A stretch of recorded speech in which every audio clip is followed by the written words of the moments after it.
cumprimentou, queria cumprimentar vocês. Muita gente mandou pergunta aqui. O Paulo, algumas sobre temas que a gente já falou, né?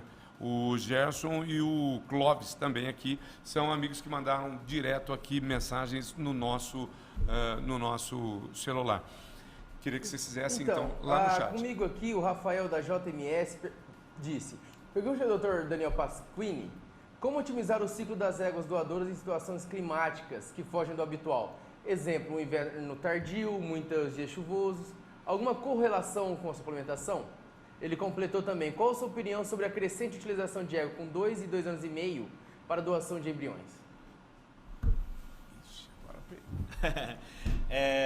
Bom, respondendo à primeira pergunta, a gente tem algumas estratégias a serem utilizadas para otimizar o uso das éguas durante a estação de monta, né?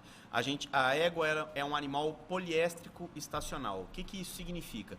Ela tem vários estros, vários cios, mas num período determinado do ano, como é o exemplo do nosso país, não da região norte e nordeste, onde as éguas ciclam o ano todo, mas do nordeste para baixo a gente tem as estações do ano mais bem definidas, e isso é determinante para a ciclicidade das éguas, especialmente pela redução da luz que a gente tem nessa região do país.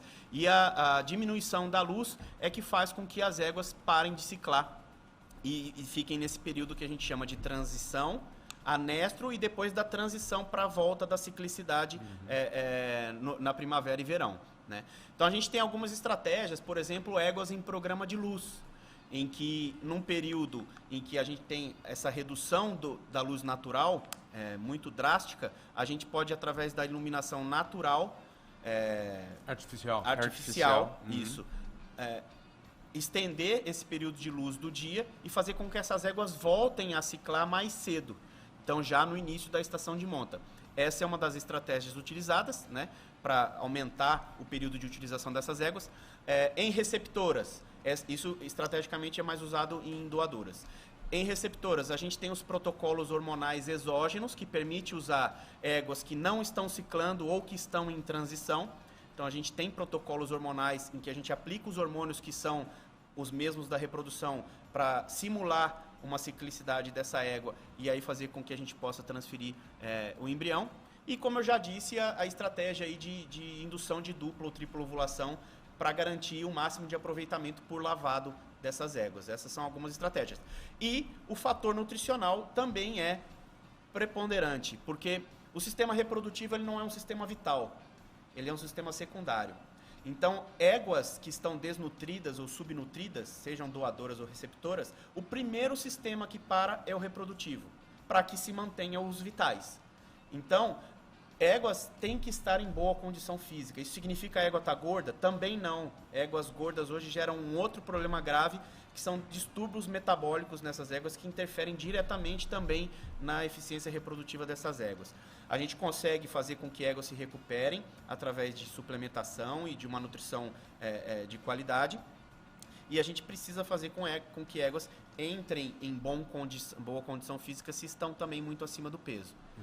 Mas esses são os fatores que podem interferir. Bom, qual foi a segunda pergunta? Então, vou estender a segunda pergunta para o Tiago também. Vocês dois trocam ideias sobre esse assunto, mas eu queria ir adiante da pergunta que ele fez. Por exemplo, ele perguntou sobre qual a opinião sua, comercialmente, uma égua filha do fulano de tal. Chegou o sêmen que ninguém tinha, ele vai e tirou com a égua mais importante que ele tinha. Essa potranquinha ainda é potranca, mas ele vai começar a botar ela com 22, 24 meses para começar a ser domada e abrir a sua vida esportiva. Antes ele vai lá e coleta o embrião. Isso é saudável? Depende da estrutura. Eu costumo sempre falar da estrutura, primeiro fisiológica do animal e depois muscular, óssea, anatômica principalmente, né, desse animal, que eu costumo passar para os proprietários. E aí você vê que é um animal que é bem estruturado, que é grande, que é acima do que a média da sua idade, por isso que quer entrar no processo de transferência de embrião, podemos iniciar uma palpação transretal para ver se o útero, o ovário está tudo em ordem, cervix, beleza. Tá tudo em ordem? Podemos tentar, mas isso aí fica a critério de indivíduo para indivíduo, de proprietário para proprietário.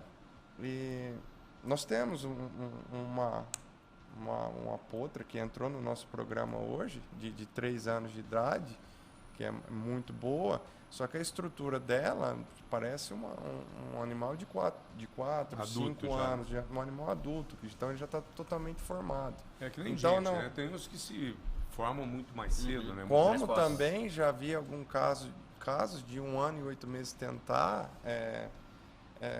fazer reprodução com uma potra de 1 ano, 1 ano e 8 meses a 2 anos, e não dá certo. Você entendeu? Essa potra já vi caso de romper reto, já... Sua experiência é qual nesse sentido? A puberdade dos cavalos ela acontece com 18 meses, né, em geral. É a adolescência dos cavalos. E, de fato, a questão de estrutura, o Dr. Tiago tem razão, porque, inclusive, pelo grande risco de você romper um reto de um animal durante a palpação, o que leva à morte do animal. Então, existe esse risco, existe esse perigo. Num animal em que já está mais próximo da sua maturidade de desenvolvimento, não tem tanto prejuízo assim se você for tirar embrião desse animal. Você pode tirar sem que o animal seja prejudicado. Se for para gestar, sim, pode ter prejudicado o desenvolvimento final de crescimento desse animal. Isso você pode interferir e aí ter algum problema. Mas se o animal tem, como o doutor disse, uma boa estrutura física e já próximo da sua maturidade de desenvolvimento físico, você não vai ter prejuízo para tirar embrião.